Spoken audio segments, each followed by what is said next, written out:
So the past two episodes of Blade of the Immortal has been, once again, a really entertaining experience. It almost feels like every week that I come up here to review it as I do it every other week. The first episode that I watch, really good episode, really solid, and then the next one is just like, holy shit, what did I just experience? I mean, with the first episode, we had, just a really great episode who's focusing on some female badassery. We had Habaki's daughter just kicking some ass and taking some names while also being separated so she would be able to carry on his bloodline should something happen to him. And just how she had to overcome and kind of accept that, even though she wants to be this proud warrior and overcome just being his daughter, she also has to understand that sometimes family have to make some sacrifices. It was a really great episode, and just, you had Renzo and just kind of that conflict kind of being fully resolved and really understanding what he wanted to do to Manji and understanding why he had to separate himself and really find the path that he's going to have to walk himself. And then with this week's episode, holy shit, was it insane. The whole conflict with Habaki and the Itoryu and just like everything that's been happening here, it is so conflicting because honestly, depending on the perspective and the number of episodes that we're following said perspective, we can look at characters and make us feel like, we actually are starting to care for them and make it seem like they're not such bad people. And then you'll see things from the other side and you'll realize that every character for the most part, honestly, minus like Rin and the Odd Villager, is really a very bad person, or at least morally gray, morally ambiguous for the time period that they're in, and every side has a lot of negativity and slight understanding in where they're coming from and why they're doing certain things. And it's why watching the conflict and bloodshed, there isn't an easy option or saying like, I want this side to succeed. Really, I'm just sitting back watching saying, I don't know what I want to happen. All I know is I hope Rin gets some sort of satisfying end for everything that she's experienced. And that's how you know you're watching a good story. We've seen so much bloodshed and gore in not only like the newest episode, but just the series in general. It is insane, the level of brutality. But the thing with it is not only does that brutality aid into the time period that they're presenting in the characters that we're witnessing, the way the story is handling these mature themes, I'm really glad that it's not just a clear and cut black and white story where you're like, okay, good guy, bad guy, obviously we want to know what's going to happen. Here, we can even look from Manji alone, just all the characters, we just see like, holy shit, they are doing some vile things, and that's why you can only really sit back, relax, or at least try to relax as you watch the chaos unfold, and whatever happens is going to happen. It's pretty rare where I don't have some like stakes in terms of like, I really want to see this character win or see this character lose, but here it's like, honestly, if Gichi was to just get his head cut off, I would be like, wow, he's done some things that I can understand, kind of karma coming up to bite him in the ass. But at the same time, with what we see, with what he's willing to fight for and try to protect a girl who is pregnant with a baby she tried to abort it, but is trying his best to be a family man, you could also say, well, doesn't he deserve to have a more positive outcome? And Habaki and just like everyone, it feels so conflicting to watch it unfold. And I thought with the prior episode, it was really great to see his daughter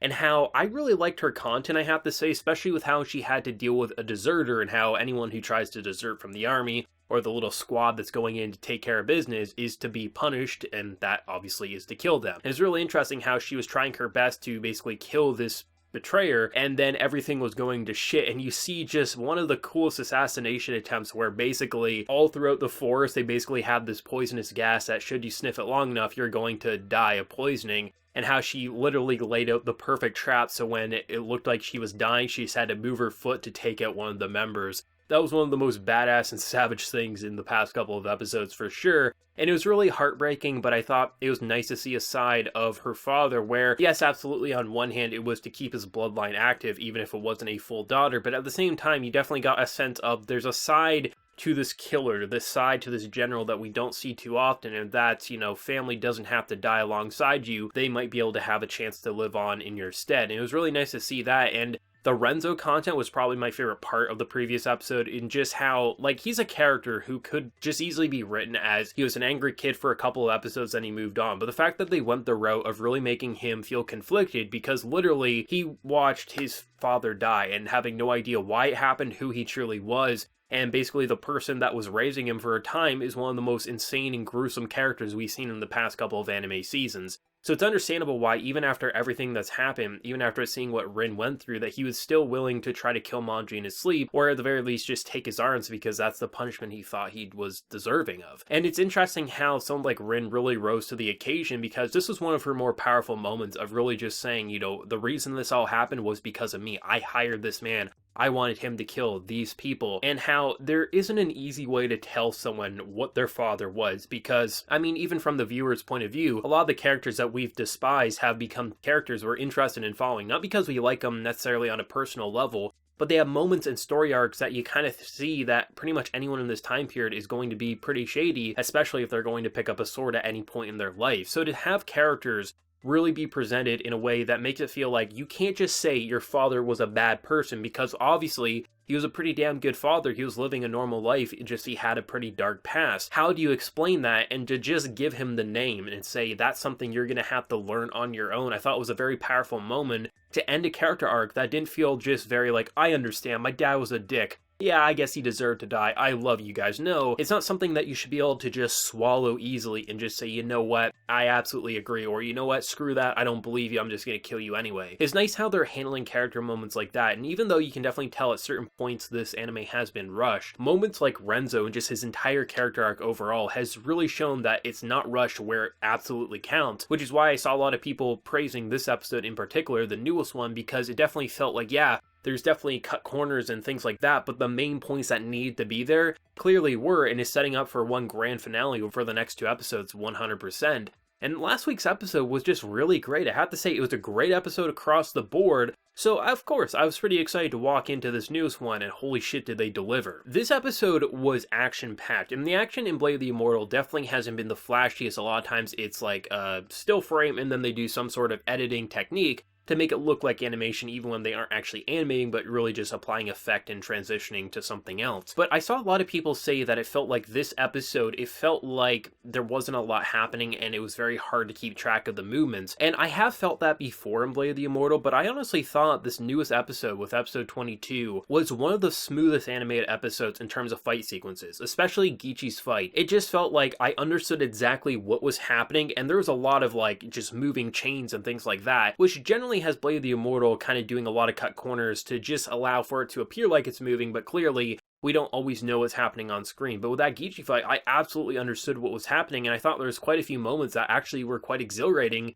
and really smoothly animated. So I personally disagree with those complaints, though I do agree with them in different episodes and different sections of this anime. But I mean, when you're working with as limited of resources as this team clearly is, the fact that we're getting an adaptation of Blade of the Immortal that is of this high quality, even like just when we're walking and just standing still talking, and how they're clearly having to do a lot with a short amount of time to adapt such a beloved manga, but at the same time, they're clearly doing enough because the key points are being hit, even if at certain points we feel like certain things should be extended. I honestly feel like the past 2 episodes, especially in a binge format, it honestly feels like the main things that need to happen doesn't make me say I need to read the manga to understand this. I say, I understand this, I can definitely tell in the manga that was probably extended, I could probably tell that maybe there's a bit more over here, but I understand what's happening, which a lot of series don't get right. I mean, look at the number of anime that have 60 episodes and it feels like they didn't even have a chance at properly adapting. So to hit on the main notes and make it feel like it fits for the medium that they're in, and this isn't a traditional TV broadcast, it's an ONA, right? So I mean, it's going to be a little more limited than a lot of shows, and I was really impressed though, I have to say, with this newest episode, because with how much action we were honestly witnessing, it felt great. It honestly, I mean, this might be an unpopular opinion, but I think honestly just liking Blade of the Immortal with the amount of popularity and just viewership it has is an unpopular opinion in itself. But for the people still watching this show, I feel like this newest episode was one of the best animated, and I just saw a lot of comments saying that it was very hard to follow, and I personally just didn't see it because I felt like when you're looking at characters like Gichi or just any of the action in this,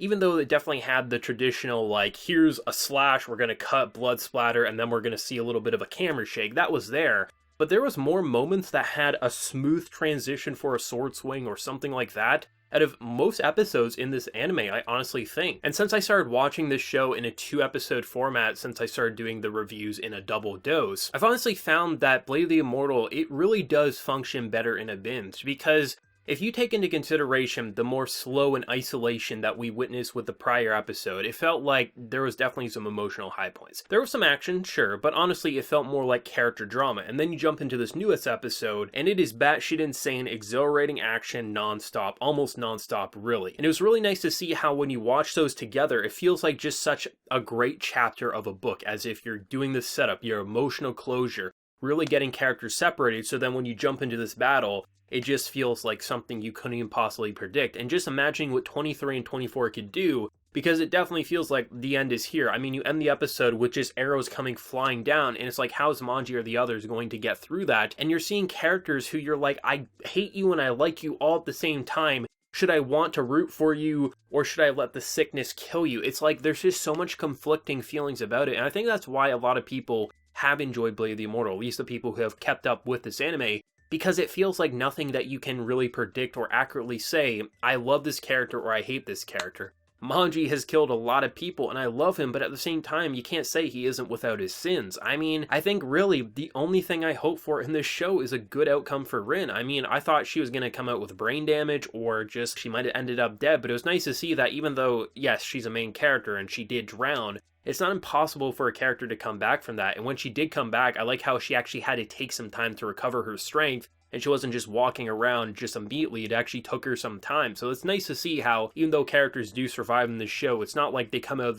without 0 wounds or something like that. It felt like in a lot of ways this was the calm before the storm. And the calm before the storm was already a pretty big storm. And having arrows and just hellfire and boats coming crashing down, what are we going to expect with these two sides kind of conflicted and confronted? Like, there's a lot that could happen, and I don't know what I want to happen, and that's a fun feeling. As always, I'll pass the torch over to you. What did you think of either this newest episode or last week's episode of Blade of the Immortal? Be sure to drop yours down in the comment section below. If you enjoyed the video, be sure to drop a like, and remember to hit that subscribe button if you have been new around here. So until next time, everyone, please take care and have a good one.